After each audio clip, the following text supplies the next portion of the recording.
السلام عليكم ورحمة الله وبركاته. أهلا وسهلا بحضراتكم في فيديو جديد من قناتكم منوعات آدم.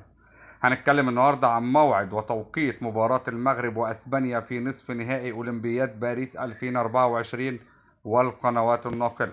لكن قبل أي تفاصيل يرجى الاشتراك في القناة ليصلكم كل جديد. يترقب الكثير من متابعي دورة الألعاب الأولمبية بباريس 2024 وبخاصة جمهور المنتخب المغربي منتخب أسود الأطلس مباراة المنتخب المغربي والمنتخب الأسباني في نصف النهائي. هذا اللقاء الذي جاء بعد فوز المغرب على أمريكا في الدور الثمانية وفوز أسبانيا على اليابان، ليلتقي كلا المنتخبين في لقاء قوي ونهائي مبكر للبطولة نظرا لقوة المنتخبين.